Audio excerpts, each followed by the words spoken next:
یہ رات جو ہے مخفی کیوں رکھی گئی؟ تعین کے ساتھ کچھ معلوم نہیں یہ رات کون سی رات ہے، کون سی رات ہے، اس کا جواب تو میں بعد میں دوں گا کہ اس میں جو آراء ہیں مختلف، لیکن یہ کہ اس کو کیوں مخفی رکھا گیا اس پر کچھ پیاری باتیں ہیں جو مفسرین نے کہی ہیں۔ پہلی بات تو یہ کہ جتنی عظیم چیزیں ہیں ان سب کو مخفی رکھا گیا۔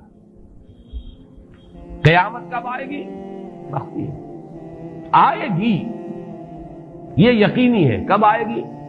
یہ تو ان امور میں سے ہے کہ جس کا علم نبی اکرم صلی اللہ علیہ وسلم کو بھی نہیں دیا گیا، جبرائیل کو بھی نہیں دیا۔ چنانچہ حدیث جبرائیل میں واضح طور پر الفاظ موجود ہیں، وَمَا الْمَسْئُولُ عَنْهَا بِأَعْلَمَ مِنَ السَّائِلِ، کچھ معلوم نہیں، نہ سائل کو معلوم نہ مسئول کو معلوم قیامت کب آئے گی۔ اب یہ عظیم حقیقت مخفی رکھا گیا اور اس کا خاص طور پر ذکر کیا گیا سورہ طٰہٰ میں، اکاد اخفیھا لتجزی کل نفس بما تسعی۔ اگر تعین کر دیا جاتا تو جو قریب کے زمانے کے لوگ ہوتے وہ تو خوب پھر محنت کرتے آخرت کے لیے، اور ذرا فاصلے والے ہوتے وہ ذرا تساہل کرتے اس کے بارے میں۔ اس کو رکھا گیا ہے، تلوار لٹکی ہوئی ہے، کسی بھی وقت گر سکتی ہے، یہ جیسے گلوٹین کبھی اگر آپ نے دیکھا ہو جس طریقے سے کہ اس کا چھرا گرتا ہے، کسی بھی وقت گر سکتی ہے، لہذا ہر وقت چوکس رہو، چوکنے رہو، جیسے کہ صحابہ کرام کی شان معلوم ہوتی ہے بعض روایات سے کہ ذرا تیز ہوا چلتی تھی تو وہ سمجھتے تھے کہ قیامت آ گئی۔ اس درجے استحضار تھا اعصاب کے اوپر، اس کا اتنا اثر تھا کہ ذرا تیز جھکڑ چلا اور انہوں نے سمجھا قیامت آ گئی۔ تو اس طریقے سے قیامت کو مخفی رکھا گیا۔ اکاد اخفیھا لتجزی کل نفس بما تسعی۔ نہ آج سے 100 برس پہلے والوں کو معلوم تھا کہ قیامت کب آئے گی، نہ آج والوں کو معلوم ہے، نہ اگر ابھی دنیا کی عمر ہے ابھی 100 برس اور تو قیامت سے ایک دن پہلے بھی شاید یقینی طور پر معلوم نہ ہو سکے کہ کل قیامت آ رہی ہے، تاکہ ہر وقت جو ہے امتحان اتنا ہی شدید رہے، اتنا ہی کڑا امتحان رہے ہر ایک کے لیے۔ لتجزی کل نفس بما تجزی بما تسعی، تاکہ ہر ذی نفس کو بدلہ ملے اس کی سعی کے مطابق۔ اسی طریقے سے موت کا وقت معلوم نہیں، وما تدری نفس بأی ارض تموت، کہاں موت آئے گی کچھ معلوم نہیں، کہاں موت آئے گی، کب موت آئے گی کچھ معلوم نہیں۔ اسی طرح نوٹ کیجئے صلاۃ وسطیٰ، حافظوا علی الصلوات والصلاۃ الوسطیٰ معین نہیں ہے، اس کے لیے آراء اگرچہ ہے، اکثر آراء جمع ہو گئی ہیں صلاۃ العصر کے بارے میں، لیکن تعین سے حتمی طور پر نہیں کہہ سکتے۔ یہ رائے بھی ہے کہ کوئی بھی معین نہیں، تمام نمازیں جو ہیں وہ صلاۃ وسطیٰ کے حکم میں۔ بہترین نماز کوشش کرو کہ پوری محافظت کرو، صرف نماز کی نہیں، بہترین نماز کی، ہر نماز تمہاری بہترین نماز ہونی چاہیے، ہر روز روز عید ہو، ہر شب شب برات۔ اگر اللہ تعالیٰ کے ساتھ کوئی قلبی ربط ہے تو ہر دن جو گزر رہا ہے وہ روز عید ہے، اور ہر شب جو گزر رہی ہے وہ شب برات ہے۔ لیکن اگر وہ کہ انسان کو غفلت ان کے قلب پر طاری ہے تو وہ عید کا دن بھی اس کے لیے ایک عام دن ہے، اور شب برات بھی اس کے لیے ویسی ہی ایک رات ہے جیسی کہ ہر روز آتی ہے اور چلی جاتی ہے۔ اس اعتبار سے اس کو بھی خاص جو ہے معین نہیں کیا گیا صلاۃ وسطیٰ کون سی ہے۔ اسی طرح بعض روایات میں جو آتا ہے اسم اعظم، اللہ کا ایک نام ایسا ہے کہ اس کے واسطے سے اللہ سے جو بات مانگی جائے وہ رد نہیں ہو، لیکن وہ کون سا نہیں بتایا گیا۔ اقوال ہیں، اندازے ہیں، حی و قیوم پر زیادہ، الحی القیوم پر زیادہ لوگوں کا جو ہے وہ اجماع ہوا ہے، لیکن یہ کہ یقین سے نہیں کہہ سکتے۔ تو اسی میں اس کو بھی نوٹ کر لیجئے کہ اس کو مخفی رکھا گیا ہے لیلۃ القدر کو۔ لوگ زیادہ سے زیادہ محنت کریں، زیادہ سے زیادہ مشقت کریں، اس کے لیے جو بھی اس کی قدر و منزلت سے کسی درجے میں آگاہ ہے، وہ اگر معین ہی ہو جاتا کہ ایک شب یہ ہے تو پھر تو سب کے سب اس رات میں محنت کر لیتے، باقی راتیں جو ہیں وہ پھر سونی اور ویران گزرتی۔ لیکن یہ کہ مطلوب یہ ہے کہ زیادہ سے زیادہ راتیں آباد ہوں، زیادہ سے زیادہ راتوں میں ذکر ہو، عبادت ہو، دعا ہو، اس لیے اس کو مخفی رکھا گیا، یہ حکمت ہے۔ اس میں بھی ایک عجیب نکتہ ہے جو امام راضی رحمۃ اللہ علیہ نے بیان کیا ہے، اور حوالہ اگرچہ نہیں دیا اس حدیث کا، لیکن ایک روایت کے حوالے سے بات بیان کی ہے کہ اس کے ظاہر نہ کرنے میں بھی اللہ کی ایک شفقت اور رحمت ہے بندوں کے حق میں، اس لیے کہ اس کی قدر جتنی زیادہ ہے اتنی ہی اس کی ناقدری پر سزا ہوگی۔ اگر معلوم ہو کہ یہ شب ہے اور اس کی ناقدری کو انسان کرے تو گویا کہ پھر وہ اتنا ہی زیادہ مورد عقاب اور مورد سزا بن جائے گا۔ اس کے لیے ایک بڑا پیارا واقعہ نقل کیا امام راضی نے کہ حضور صلی اللہ علیہ وسلم حضرت علی رضی اللہ تعالی عنہ ایک روز مسجد میں داخل ہوئے، ساتھ ہی آئے ہیں، دیکھا کہ ایک شخص سو رہا ہے، نماز کا وقت ہو چکا تھا۔ حضور نے حضرت علی سے فرمایا کہ اسے جگا دو، اسے ہوش میں لے آؤ تاکہ یہ وضو کرے، نماز کے لیے تیاری کرے۔ حضرت علی نے امتثال امر کیا، جا کر جگا دیا۔ لیکن پھر ایک سوال کیا حضرت علی کہ حضور آپ تو خود نیکی کے کاموں میں بہت سبقت فرمانے والے ہیں، سباق بالخیر یہ لفظ آئے، سبقت کرنے والے بہت کثرت کے ساتھ، تو آپ نے یہ جو ہے یہ کام خود کیوں نہیں فرمایا اور مجھے کیوں اس کے لیے آپ نے حکم دیا؟ آپ خود بھی اسے جگا سکتے تھے۔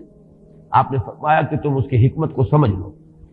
میرے جگانے پر اگر وہ نہ جاگتا اور انکار کر دیتا تو کفر ہو جاتا اس کے حق میں،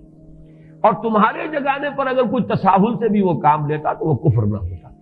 تو یہ ایک فرق ہے کہ اللہ تعالیٰ کی طرف سے ایک شفقت ہے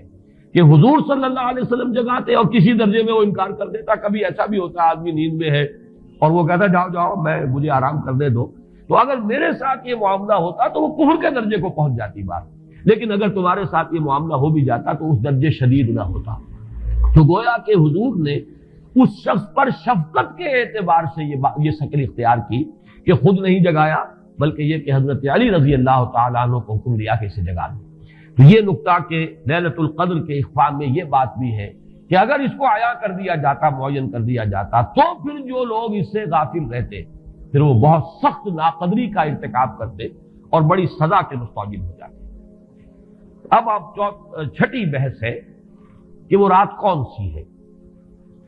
اگرچہ ایک رائے شاذ یہ بھی ہے کہ وہ رمضان سے باہر کی رات بھی ہو سکتی ہے، لازم نہیں ہے کہ رمضان ہی کی کوئی شب ہو۔ اس میں چونکہ بعض حضرات نے ایک روایت کی وجہ سے جسے ہم شب برات کہتے ہیں، لیلۃ البرات، یہ شعبان کی 15ویں شب، درمیانی شب، اور اس کے بارے میں ایک روایت موجود ہے حضرت عائشہ صدیقہ رضی اللہ تعالی عنہا کی کہ رات کے وقت ان کی آنکھ کھلی اور وہ باری آپ ہی کے پاس شب باسی کی تھی حضور کی، تو حضور موجود نہیں تھے، تو تشویش ہوئی کہاں گئے۔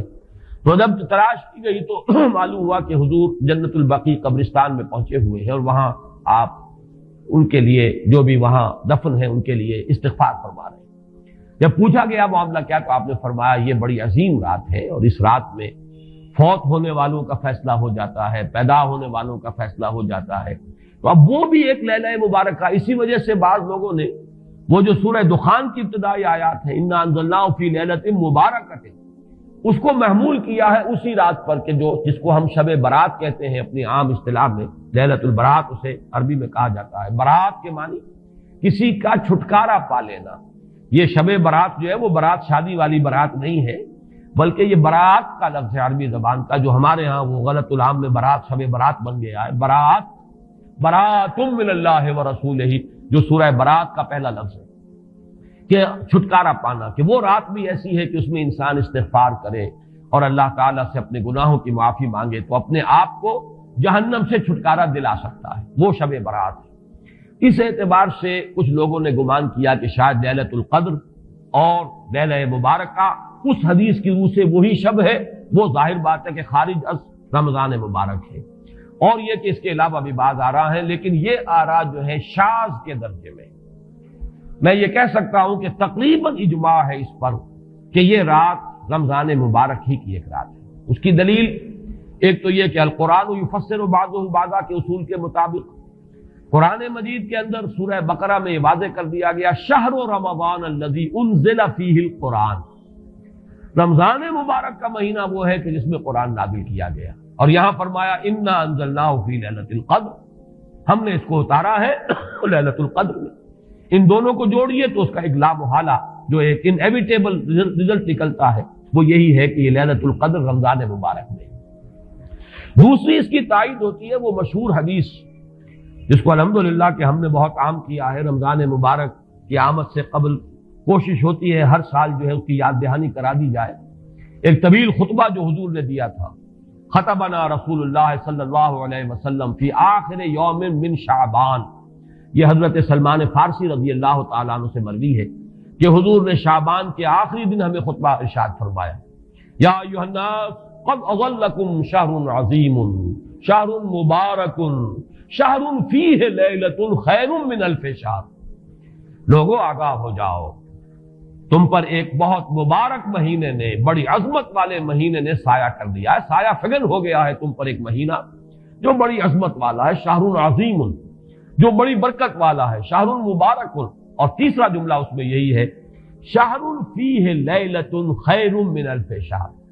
وہ مہینہ کہ جس میں ایک رات وہ بھی ہے کہ جو 1000 مہینوں سے افضل ہے۔ ان دونوں چیزوں کے حوالے سے تقریباً دلائل بھی موجود ہیں، اور ویسے یہ کہ جیسا کہ میں عرض کر چکا ہوں اجماع ہے کہ یہ رمضان مبارک ہی کی ایک شب ہے۔ لیکن رمضان مبارک کی کون سی شب ہے، اس پر بعض مفسرین نے تو لکھا ہے کہ 40 قول ہیں۔ چنانچہ صاحب تفسیر مظہری قاضی ثناء اللہ پانی پتی نے، میں نے وہ تفصیل تو نہیں پڑھی،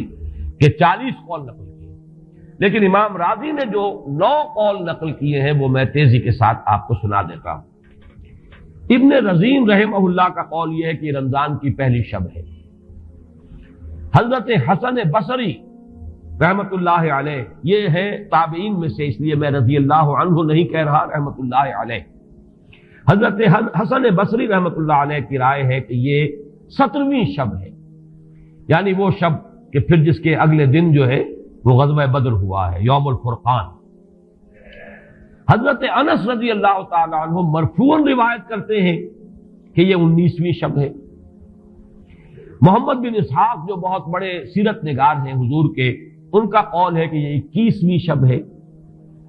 حضرت عبداللہ ابن عباس رضی اللہ تعالی عنہما سے قول جو ہے مروی ہے کہ یہ 23ویں شب ہے۔ حضرت عبداللہ ابن مسعود رضی اللہ تعالی عنہ سے مروی ہے کہ یہ 24ویں شب ہے،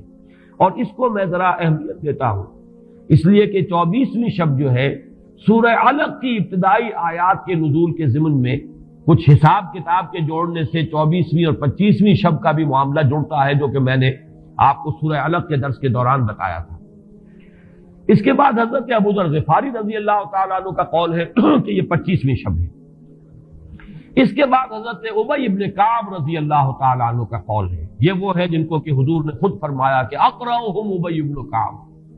قرآن مجید کے سب سے بڑے قاری حضرت ابی ابن کعب ہیں رضی اللہ تعالیٰ عنہ، اور ان کے بھی سینے پر آپ نے تھپکی دی تھی کہ ایک سوال کیا آپ نے کہ سب سے عظیم سورت کون سی ہے، اور جب انہوں نے صحیح جواب دے دیا سورہ فاتحہ، تو پھر یہ کہ اس پر حضور نے تھپکی دی کہ تمہیں اللہ تعالیٰ نے بہت صحیح مناسبت عطا کی ہے علم کے ساتھ۔ ان کی اور صحابہ میں سے بہت سے لوگوں کی رائے، یہاں تک کہ یہ کہا جا سکتا ہے کہ بقیہ اقوال جو ہیں وہ شاذ کے درجے میں ہے، اور یہ گویا کہ اگر اجماع نہ کہا جائے تو بہت حد تک اتفاق کے درجے میں ہے کہ یہ 27ویں شب ہے۔ اور اس 27ویں شب کے ضمن میں حضرت عبداللہ ابن عباس سے ایک روایت میں پہلے آپ کو بتا چکا ہوں کہ 23ویں شب، لیکن 27ویں شب کے ضمن میں جو مختلف روایات حضرت عبداللہ ابن عباس رضی اللہ تعالی عنہما سے مروی ہیں، ان میں بھی کچھ لطیف نکات ہیں، وہ میں بعد میں بیان کروں گا۔ اس کے بعد ایک شاذ قول اور بھی ہے کہ یہ 29ویں شب ہے۔ تو یہ گویا کہ 9 ہے اقوال، جن میں سے بعض جلیل القدر صحابہ کے ہیں، عبداللہ ابن مسعود، ابو ذر غفاری، ابن عباس، ابی ابن کعب، لیکن یہ ہے کہ سب سے زیادہ جو اتفاق اگر اجماع نہ کہا جائے تو 27ویں شب پر ہے۔ اس 27ویں شب کے بارے میں حضرت عبداللہ ابن عباس نے 3 نکتے بیان کیے۔ ایک نکتہ تو یہ ہے کہ یہ پوری سورہ مبارکہ جو ہے سورۃ القدر، اس میں 30 الفاظ ہیں، اور ان 30 الفاظ میں سے 27واں لفظ ہے ہیا حتی مطلع الفجر، یہ 27واں ہے۔ اس کے اعتبار سے گویا کہ انہوں نے ایک ربط قائم کیا ہے کہ یہ 27ویں شب ہے۔ ایک بات انہوں نے یہ کہی ہے کہ اللہ تعالیٰ کو وطر محبوب ہے، اللہ وطر و یحب الوطر، اللہ خود بھی اکیلا ہے اور وطر کو پسند کرتا ہے۔ پھر یہ کہ وطر جو ہے اب رمضان مبارک کے اندر اگر وہ وطر شمار کیے جائیں گے تو 14-15 وطر بن جائیں گے، لیکن اس میں چونکہ آخری عشرے کے بارے میں بہت سی روایات جو ہیں ان کا تقریباً اجماع ہو جاتا ہے کہ آخری عشرے میں، تو آخری عشرے میں بھی 5 وطر آئیں گے، 21ویں، 23ویں، 25ویں، 27ویں، 29ویں۔ لیکن حضرت عبداللہ ابن عباس کہتے ہیں کہ 7 کا ہندسہ اللہ تعالیٰ کو بہت پسند ہے، اور بہت سی چیزیں جو ہیں عالم تکوینی میں بھی اور عالم تشریعی میں بھی بہت سی چیزیں وہ ہیں کہ جو 7 کے ہندسے کے ساتھ وابستہ ہیں۔ 7 آسمان ہیں، 7 زمینیں ہیں، ہفتے کے 7 دن ہیں، طواف کے 7 شوط ہیں، سعی بین صفا والمروہ وہ بھی 7 مرتبہ ہے، ادھر سے ادھر، ادھر سے ادھر 7۔ اسی طریقے سے سجدے کے اعضاء بھی 7 ہیں، تو اس سے انہوں نے پہلے وطر اور وطر کے بعد 7 کا ہندسہ، رمضان کے آخری عشرے کی وطر راتیں اور ان میں 7ویں رات یعنی 27ویں شب، وہ اپنے اس حساب کتاب سے بھی. اور جب انہوں نے یہ بات بیان کی تو حضرت عمر رضی اللہ تعالی عنہ نے ان کی تحسین کی تھی. آخری بات اور بھی کہی گئی ہے کہ لیلۃ القدر جو ہے اس کے اندر حروف کو اگر شمار کیا جائے تو 9 بنتے ہیں، اور یہ لیلۃ القدر اس سورہ مبارکہ میں 3 مرتبہ آیا ہے. انا انزلناہ فی لیلۃ القدر وما ادراک ما لیلۃ القدر لیلۃ القدر خیر من الف شہر. اس اعتبار سے بھی 3 کو ضرب دی جائے 9 سے تو وہ بھی 27 کا عدد بنتا ہے. بہرحال یہ میں نے جیسا کہ عرض کیا تھا کہ ان کا کوئی تعلق نہ صرف سے ہے، نہ نحو سے ہے، نہ روایات سے، لیکن بہرحال حضرت عبداللہ ابن عباس کا ایک ذوق ہے. اس کو آپ ذوقی باتیں بھی کہہ سکتے ہیں، لیکن یہ کہ حضرت عبداللہ ابن عباس کی ذوقی بات ہے، لہذا اس کا کم سے کم تذکرہ ہو جانا چاہیے. ایک بحث یہ ہے کہ اہیا باقیۃ ام لا، کیا یہ رات جو اس کی عظمت تھی یہ باقی ہے، یا صرف وہی رات جو تھی جس میں کہ قرآن مجید نازل کیا گیا وہی عظمت کی حامل تھی. انا انزلناہ فی لیلۃ القدر، یا یہ کہ اب بھی ہر سال یہ رات آ رہی ہے تو اسی عظمت کی حامل ہے، اسی قدر و منزلت کی، اسی برکت کی حامل ہے. اس پر بھی تقریباً ایک اجماع ہے کہ یہ لیلۃ القدر باقی ہے، ہر سال آتی ہے.